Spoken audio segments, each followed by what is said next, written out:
का उत्थान कैसे हो सकता है, हमारा समाज आगे कैसे बढ़ सकता है। दहेज प्रथा की भी चर्चा चली, शराब की भी चर्चा चली और विशेष करके हमारे संचालक महोदय ने तो हमें विशेष करके इंगित किया, क्योंकि मैं आपका रिश्ता इसलिए उन्होंने ज्यादा किया, तो मैं उनको कहना चाहता हूं कि आप भी हमारे लोगों को जो दोनों हाथों गहनों की बात कर रहे हो ना, वो आप भी हमारे उन सरदारों को मत ढूंढो जो दोनों हाथ के गहना मांगते हैं। सामान्य परिवारों को ढूंढो, कोई नहीं मांगता।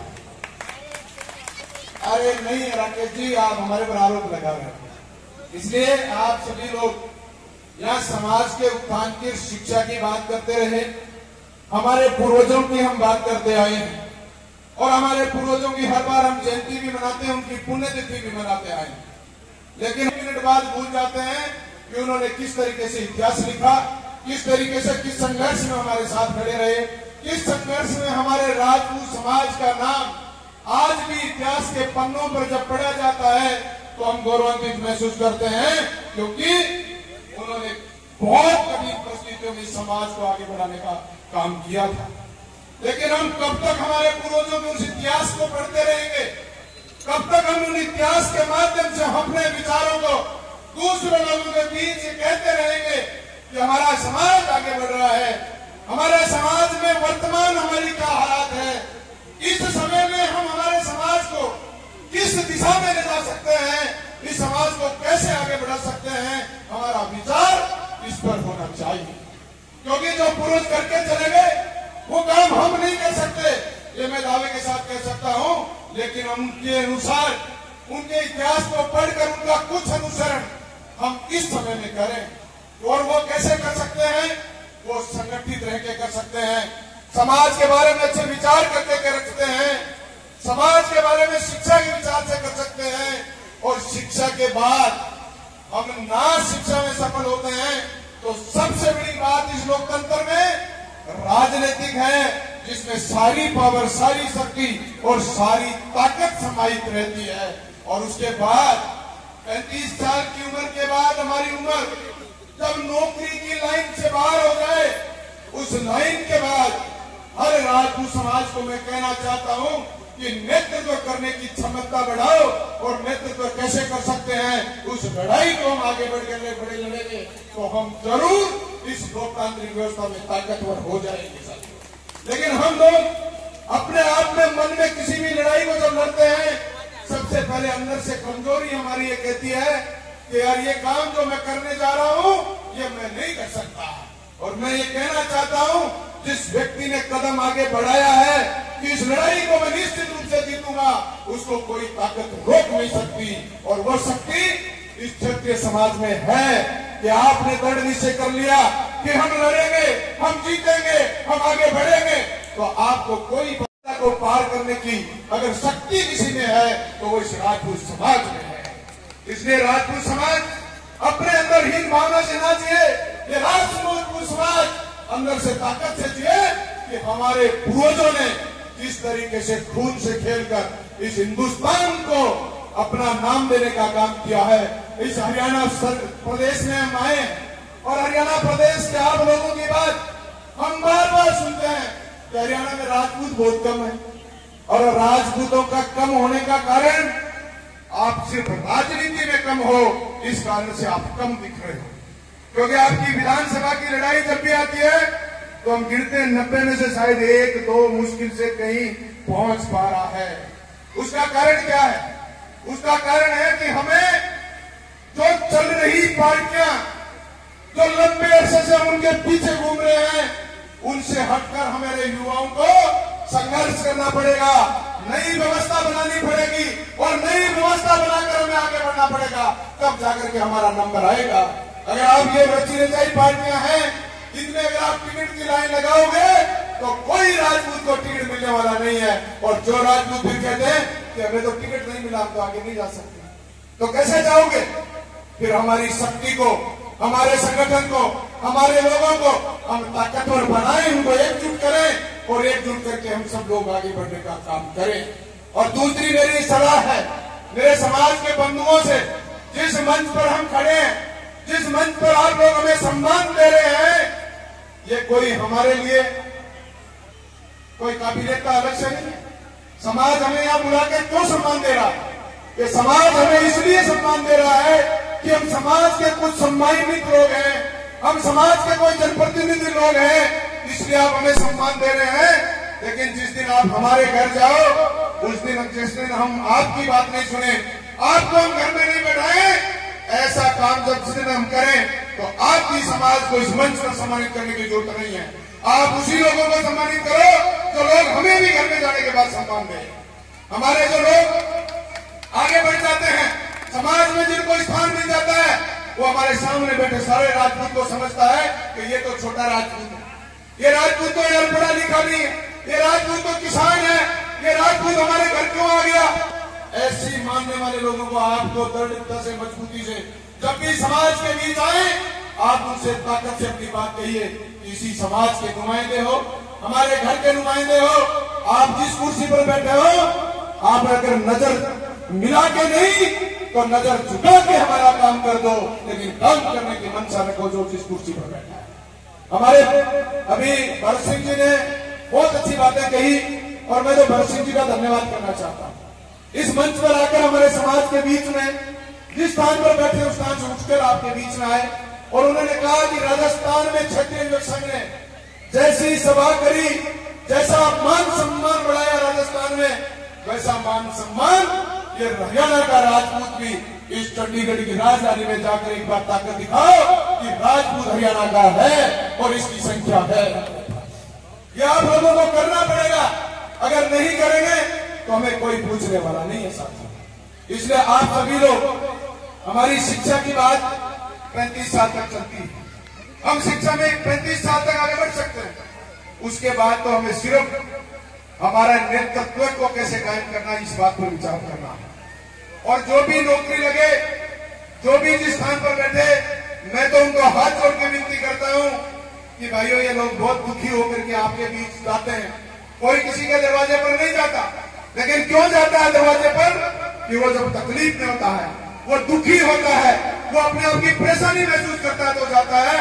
उस समय उसकी बात सुनने का भरसक प्रयास करे, चाहे वो 4th क्लास से लेकर IAS IPS तक बन जाए, लेकिन हमारे लोगों की बात सुने। हम समाज को इसीलिए तो अपने आप को प्रफुल्लित महसूस करते हैं कि हमारे समाज का IAS बना, हम सम्मानित करते हैं। हमारे लोगों ने 90% नंबर प्राप्त किए, हम सम्मानित करते हैं। लेकिन वो जब जरूरत पड़ती है तो हाथ खड़े कर देते हैं, नहीं मेरे बस की बात नहीं। इसलिए आप सभी से आग्रह कि आप समाज के लोग जब भी यहाँ संगठित हो, जब भी किसी भी हमारे महापुरुष की जयंती में उपस्थित हो, तो हमें अब एक बात जरूर विचार करना होगा कि इन पूर्वजों ने कैसे हमें आगे बढ़ाया। इनके विचारों से, इनके संघर्ष से, इनके कार्य से हमें स्मरण करना है, सीखना, और सीख कर वर्तमान इतिहास हमारा जब लिखा जाए, आने वाली हमारी पीढ़ियां हमारा इतिहास कैसे पढ़ेंगी, इस पर हमें विचार करना है। अब रही तलवार की बात, कलम की बातें खूब चली, आगे बढ़ना है तो दिल में यह भी हौसला रखना पड़ेगा कि जहां तलवार की जरूरत पड़ गई, वहां तलवार चलाने और खाने दोनों के लिए तैयार रहना पड़ेगा, नहीं कोई नहीं बढ़ने देगा। मैं गारंटी के साथ कहता हूं, आपको कोई आगे नहीं बढ़ने देगा जब तक आप में शक्ति नहीं होगी, और ताकत के बिना कोई नहीं पूछता। और ताकत आपके मन में भी हो, आपके दिल में भी हो, आपके विचारों में भी हो, और आप किसी के सुरक्षक बनो। क्षत्रिय कौम का एक धर्म है, 36 कौम को साथ लेकर हम सेवक कैसे बन सकते हैं, वही क्षत्रिय। और सेवक हम नहीं बन पा रहे, हमारी सबसे बड़ी कमजोरी, हम सेवक नहीं बन पा रहे। किसी गरीब को अगर जरूरत पड़ गई, वो रात को दिन में आपके घर आता है कि चलिए भाई मेरे साथ, वहां मेरी पीड़ा है, उस समय हम दूर ही कह देते हैं, मेरे को तो काम है यार, मैं नहीं जा सकता। आपको रात को कहीं साहब बीमार हो गए, उठिए मेरे साथ चलना, हम उसको दूर से कहते हैं यार मेरे पास समय नहीं, रात की नींद आ रही है, तो फिर आप सेवक कैसे बनोगे? इसलिए अपनी नींद को, आप अपने सुख को और अपनी जेब को, तीनों चीज को साथ लेकर ये मनसा करो कि मैं इतनी सी मदद में रिश्ते करते हो तो सबसे पहली बात क्या कहते हो कि और मैंने भैया कुछ दिए ना दिए, लेकिन मेरी बारात की खातिर बड़ी जोरदार बनी। सब कहते हैं जोरदार में क्या होता है, बारात की खातिर में खाना तो सारे लोग बनाते हैं ना, आए लोग खाना तो सारे लोग खिलाते हैं, नहीं खिलाते नहीं बताओ। खिलाते हैं, तो फिर न्यारी बारात की क्या खातिरदारी रहेगी? वो न्यारो दारू वालों टेंट रहेगी दारू। उस दारू के टेंट को लगाकर आप अलग से हमारे नौजवानों को, 20-20 वर्ष के जवानों को कहते हो कि इस टेंट में हमारे माए बुजुर्ग बैठे हैं, बूढ़े बुजुर्ग का ध्यान रखना, और कब तक रखना? रात को 2 बजे तक रखना, और 2 बजे तक हमारे युवाओं को उनका ध्यान रखने के लिए बैठाते हो, और फिर कहते हो साहब तुम लोग चाहिए बिल्कुल साफ सुथरो। क्या मिलेगा भाई? इन युवाओं को बाप पूर्वज ये कहो कि शराब के परोसने वाले तंत्र को बंद करो, हमारे युवाओं को उसको फिर मत लगाओ, तब तो जाके कहोगे ना शराब से दूर रहो। लेकिन टेंट लगा के सेवा नौजवानों को करावा रात के 2 बजे तक, और वो बाकी ऊपर मनवार करे 3 बात की दारू, बियर, सोडा, नमकीन, भुजिया, सलाद, सब कुछ जचा के कहते साहब पियो। जो बच्चों को कैसा लगता है? इससे ज्यादा ठाठ और कहीं दुनिया में नहीं हो सकता। इसलिए वो ठाठ उनको भी चाहिए, सब आपको चाहिए। इसलिए भाइयों आपसे विशेष आग्रह है, और मैं तो आपको जरूर कह के जा रहा हूं कि भाई मारो दोबारा उन्हें हरियाणा में जो काम करते रहे हो तो थारकन बा विशेष बरात वाली क्षेत्र में बोले करवाऊं और बाकी कैसे। इसलिए भाई सबसे आग्रह करता हूं कि हमें ये विशेष बरात वाली क्षेत्र बंद करो, और हमें समाज सुधार में आगे बढ़ना पड़ेगा। तो एक बात और हमारे समाजों में बहुत बड़ी बात है, हमारे संस्कारहीन समाज होते जा रहे हैं। हमारे समाज में हमें संस्कार भी देने पड़ेंगे, हमारे पहनावे को भी हमें अच्छा करना पड़ेगा, हमारे बच्चों को समझाना पड़ेगा कि बच्चे हम जो पहनावे में जितना सुंदर दिखते हैं उतना हम किसी बाहर के हमारे कपड़े छोटे हों, ओछे हों, जिसमें हमारे शरीर दिखते हों, ऐसे अच्छे नहीं लगते। ये हमें घरों में कहना पड़ता है। हम क्यों नहीं कह पाते? मैं आपको उदाहरण के रूप में कहूंगा, मेरी माता बेटे बुरी लगेगी लेकिन बहुत अच्छी बात, ये माताएं बहनें बैठी सब हम सुंदर तरीके से बैठे हैं। इस मंच पर एक व्यक्ति अपने कपड़े उतारने का प्रयास करो, हम सब लोग क्या कहेंगे? कहने नहीं बेशर्म आदमी, यही तो कहते हैं। और फिर अपने साथ में कहते हैं नहीं कपड़े कैसे ही पहनो, मौज करो, तो कैसे कहोगे? इसलिए हमें ये पशु प्रवृत्ति बंद करो।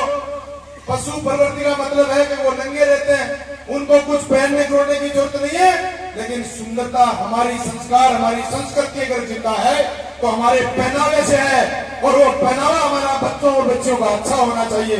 उसके हमें दिखावे के चक्कर में हमारे माँ बाप भी जाए तो बच्चों को समझाकर कपड़े जब खरीदवाएं, अच्छे खरीदवाएं, जो दूसरा देखकर भी लगे कि बच्चे और बच्चे अच्छे तरीके से पहने। इसलिए हमारे संस्कार भी जरूरी है। हम संस्कारों में शिक्षा के साथ ही साथ हम उस पाश्चात्य संस्कृति में चले गए कि हमारे समाज को, वो देखो फिल्मों में देखते हैं ना, जो वो फिल्में वाले दिखाते थे हमारे राजपूतों की क्या स्थिति दिखाई आज तक, पता है अच्छी तरीके से। लेकिन हम लोग वैसे नहीं थे। हम लोग उस समय इस प्रजा के रक्षक थे, और प्रजा के लिए हम गर्दन कटाने के लिए तैयार थे। लेकिन लोग उस समय मान, आज तो लोकतंत्र में बहुत सारे सैनिक हैं, सीमा पर है, संसाधन है, गवर्नमेंट है। उस समय कौन गवर्नमेंट था? सिर्फ क्षेत्रीय गवर्नमेंट थी। राजपूत खड़ा रहता था, और जब नौबत आती थी तो वो लड़ता था। हमारी घरों में माताएं बहनें विधवाओं की सरलाइन लग गई थी। हमें सिर्फ अब लड़नी है तो संगठित और लोकतांत्रिक लड़ाई लड़नी है। इसको आप सब मिलकर के लड़े, हमारे संस्कारों को बचाते हुए, संस्कृति को बचाते हुए हमें आगे बढ़ना है। बुराइयों को छोड़ते हुए आर्थिक रूप से संबल होने की जरूरत है। आर्थिक रूप से भी हम कमजोर हो गए हैं, और आर्थिक रूप से संबल कैसे होंगे? हम कुछ बुराइयों को छोड़ दें, और समाज के किसी भी व्यक्ति को कोई कार्य करने को मिले वो प्रत्येक व्यक्ति करने का प्रयास करे। यही मेरा आप लोगों से कहना है। इन्हीं शब्दों के साथ आप लोगों ने बार बार यहाँ बुलाकर जो मान सम्मान देते हो, उसके लिए मैं आपका सभी का दिल की गहराई से हार्दिक अभिनंदन और स्वागत करता हूं।